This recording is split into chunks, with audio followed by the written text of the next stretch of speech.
Going live here, Donald Philip Veach from Camp Lejeune, Jacksonville, North Carolina. I'm giving this little mini recommendation on Reverend Daniel Hyde, sometimes goes by Danny Hyde. I guess I've known Danny several years now. I liked his book, Welcome to the Reformed Church, written back, I forget the year now. But it was a very pastoral effort to open the doors for someone who's on the outside coming in to a Reformed context, the three forms of unity for Danny. And what would a person, say, from a non-Reformed background expect to encounter? And it was written with kindness and charity, openness and affection. An affectionate approach. And I thought that very good. I don't know of anything on the market like that. Quite came at it that way. I guess I'd almost like to see an equivalent thing for an Anglican, Reformed Anglican church, although you want to be careful with the Anglicans in America, particularly. I do remember hearing Danny at the Philadelphia Conference on Reformed Theology 2-3 years ago. He gave a breakout lecture, and I was in Philadelphia there for that week, and I found out he was preaching at Reformed Anglican Church. The name eludes me now. The rector, he's a Calvinist, Westminster graduate, who was ordained, went over to England, got his doctorate, doing something on Calvin, and he'd come back, joined the Episcopal Church, and then pulled out. I'm drawing a blank here. He's a doctor, Henry Jansma. I found out that Danny was going to preach at his church, and it was going to be a 1662 evening prayer. When have I ever heard a Reformed man, a confessional, three forms of unity man, preach in an Anglican service, prayer book service? I used to get them with their old Reformed Episcopalians. You can't now. Who knows what they are? Since the 1990s and their declension and decline, spiral downwards, downgrade. Anyways, I went to church that morning, Sunday morning at Christ Episcopal, or George Washington, down there at 2nd and Market Street. And I think it went back up to 10th Presbyterian for the 11 o'clock service, and then down to the house on Spruce Street where Oswald Alice started. The Westminster Seminary gathered in their opening days in Philadelphia before they moved up to Chestnut Hill. So it was an afternoon affair, 4 or 5 o'clock in the afternoon. I decided I'm going to go across the river here and the bridge and go to Cherry Hill, New Jersey, just near Camden, across the bridge. And it was an evening prayer service, and I think they sang metrical psalms too, as memory serves.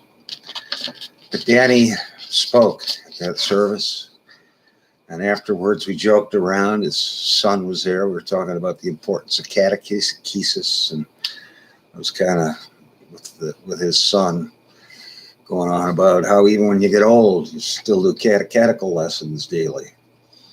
Keep it fresh in the memory, keep the ship in the channel between the buoys. Tell a story about one time getting outside the buoys, nearly grounding the ship. Once in Puerto Rico, once up in Kittery, Maine, when the tide was going out. But won't digress. Anyways, Danny spoke that night. And afterwards, it was such a joy to joke and have fun that finally I'd heard a Reformed confessional churchman in a Reformed prayer book service, a prayer book service. So that's the second thing. I heard Danny speak at the Philadelphia Conference of Reformed Theology, and then at the church in Cherry Hill, New Jersey. But then the third thing I think I've always appreciated about Danny is that he doesn't give us prayer book guys a hard time. You know, there's one professor out in Escondida on regular principle all day. Danny's a little more large-minded than that, and I've objected to that in some other videos, but I'll leave that to those things. So Danny's always been, you know, recognizes guys like Gerald Bray and Lee Gaddis, even James Packer, despite Packer's ECT capitulation, which was near-wise. The problem is Jim never repented of that.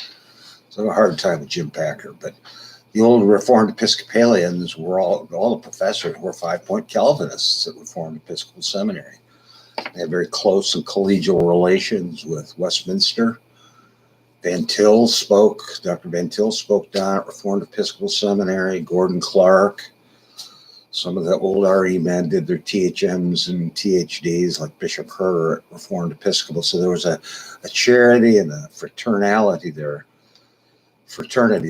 And I've always appreciated that about Danny. Very, very much. I'm about got one foot outside Anglican, one into the Reformed confessional world. I'm kind of a hybrid entity. Fourth, I appreciate Danny's effort at scholarship. He's working on his doctorate, is my understanding, on John Owens. Look forward to hearing and congratulating him when that goes on. So he's a scholar pastor. And it would be a church I'd look at closely going in the evenings. I'd have to do Anglican in the morning, but somewhere far out in Oceanside. So those are some of the things that I come.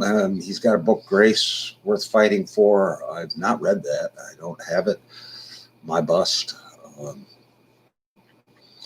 Those are some things that extends over a 8 or 10 year period in communicating with Daniel. So I hope you'll follow him. He's a young man coming up in the ranks. I'm sort of an older brother to him, an older man with the younger guys, trying to encourage them, clapping them along to carry on, because we need the next generation and then the next generation to tell those stories again and be inspired by church history and trained by exegesis, Old and New Testament, and skilled in the bringing the impact of systematic theology to the practical thought and expression and life of the church, which Daniel's committed to doing. So he's a pastor scholar. It's kind of like Jim Boyce. Jim Boyce was a pastor scholar. So that's all I have. 5, 6, 8 minutes here, 7 minutes, and hopefully you'll give Danny closer consideration on what he's doing here. I want to emphasize and support his page here. So Godspeed and God bless.